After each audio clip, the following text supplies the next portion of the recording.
Hello bachcho, let's read this question. The question says an object is acted by a retardation force of 10 Newton and at a particular instant its kinetic energy is 6 joule.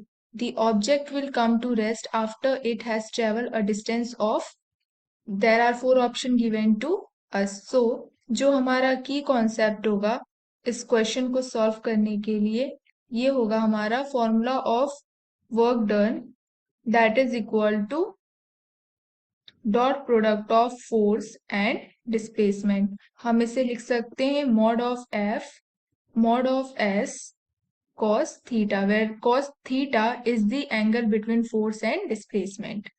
Now यहाँ पे हमें question में बोला गया है कि एक object है जिस पे रिटार्डेशन फोर्स लग रहा है एंड पर्टिकुलर इंस्टेंट उसकी जो काइनेटिक एनर्जी है वो 6 जूल है. सो हमें पता है काइनेटिक एनर्जी जो है इसकी फाइनल जो काइनेटिक एनर्जी होगी दैट इज 0 और जो इनिशियल काइनेटिक एनर्जी है दैट इज हमें गिवन है 6 joule. Now change in kinetic energy हम फाइंड आउट करेंगे तो ये हो जाएगी हमारी kinetic energy final minus kinetic energy initially.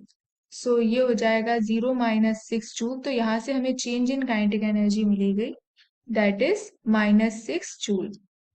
Now हमें वर्क एनर्जी थ्योरम से पता है कि जो चेंज इन काइनेटिक एनर्जी होती है that is equal to work. Now तो सिमिलरली हमें वर्क भी पता चल जाएगा. यहाँ से हमारा जो वर्क होगा that is minus 6 joule. Now यहाँ पे हमें क्वेश्चन में गिवन है, यहाँ पे हमें क्वेश्चन में रिटार्डेशन फोर्स गिवन है that is equal to 10 newton and हम सपोज कर लेते हैं कि जो हमारा डिस्प्लेसमेंट है S that is X suppose कर लेते हैं. नाउ हमें फॉर्मूला पता है जो वर्क डन होता है हमारा वो डॉट प्रोडक्ट होता है फोर्स और डिस्प्लेसमेंट का that is equal to mod of F multiply to mod of S cos theta, where theta is the angle between force and displacement. Now that is equal to, यहाँ पे हमें retardation force दिया गया है that is 10 Newton multiply two x हमें given है that is x हमने suppose किया.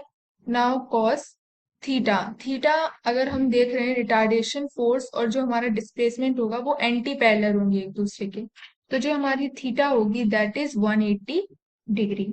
नाउ हम इसे फर्दर सॉल्व करेंगे तो यहाँ से हमें मिल जाएगा 10 multiply two x multiply two cos 180 की वैल्यू होती है -1.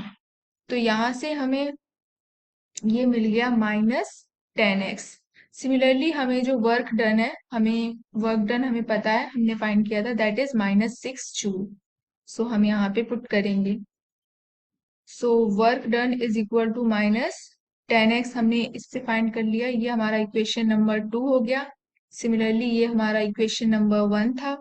नाउ इन दोनों को कंपेयर करेंगे तो हमें मिलेगा -10x is equal to -6 joule.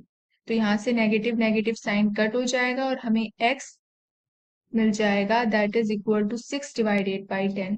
हम इसे 2 से और कट कर सकते हैं तो ये हमें मिलेगा 3 डिवाइडेड बाई 5. सो जो हमें डिस्प्लेसमेंट मिल रहा है x that is equal to 3 divided by 5 metre. So the object will come to rest after it has traveled a distance of 3 divided by 5 meter. So हमारा ऑप्शन नंबर ए करेक्ट हो जाएगा. Hope you understood it well. Best of luck.